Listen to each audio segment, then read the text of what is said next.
Forget Superman, Indiana Jones, James Bond. Dylan has the coolest hero moment when he dives into water down and it just comes up. To me, out of all the movies I've ever seen, that was the coolest moment. You know, it was wild as Wolfgang comes to me and he says, first of all, I want to put all of you actors in this real situation, so the audience is watching basically real people go through this, and I'm not cutting away to a stunt double, and I'm not cutting to CGI, and basically there's going to be one shot in this movie where I'm going to light 60 feet of water on fire, and I need you to dive into it and swim through it, and can you do that for me? And I was like, yeah, sure, man, no problem. So then I realized, I was like, wait a second, what did I just agree to do? And so I would go home and I would train after a day of working in the water all day to take this long swim. And I would literally, hold my breath in my pool for as long as I possibly could. And yet there's nothing to prepare you for that moment when they light the water on fire and say, go. And the cameras are there basically watching when you go under, and you just gotta get across it because there's no going up. I am just stunned because I was so expecting this big build up to the hero moment, and you tell me, yeah, it was a stunt double.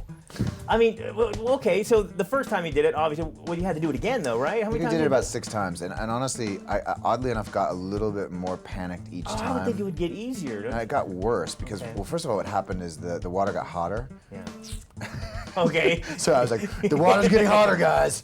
And they were like, yeah, it's okay. We'll take some time and cool it down. And you start to realize what you're doing. It's one of those weird things where in the beginning there's so much adrenaline, and then at a certain point the adrenaline is sort of now easing off, and now you're really literally looking up and thinking, I'm hallucinating. But the water is so bizarre looking, first of all, the sort of like kaleidoscopic bizarre look of it.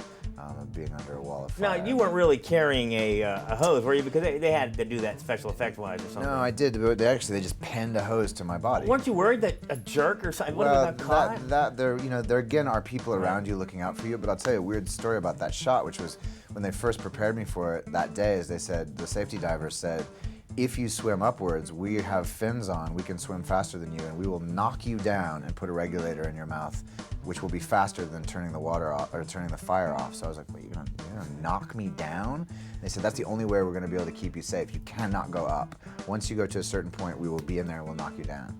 So even when you were swimming under the water with the fire above you, it was lit. It was lit. Oh my God, I couldn't have done it. Even I don't care if you have all the safety people in the world. That's to me that you earned your pay on this. I think that would be some of the very cool things about the DVD is watching that stuff and watching literally the cameras capturing, me standing there going, and I was very quiet that whole day, to be honest with you. When the movie starts, you see Josh's name top billing, and you're like, why is Josh getting top billing? Because he's the man. This is why you're getting paid the big bucks for this. I'm telling you what.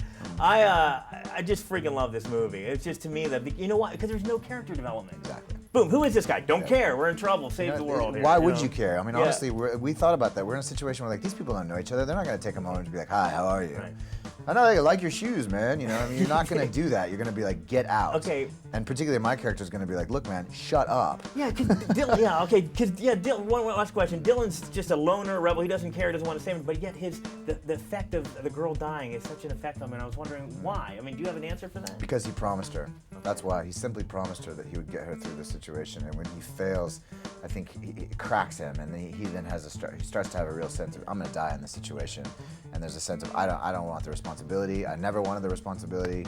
He's angry. He's got self-hatred at that point. There's a lot of complex and we stuff like going that on, character so much more at that point. Yeah. You Cool. rock, dude. Great movie. Thank you very much.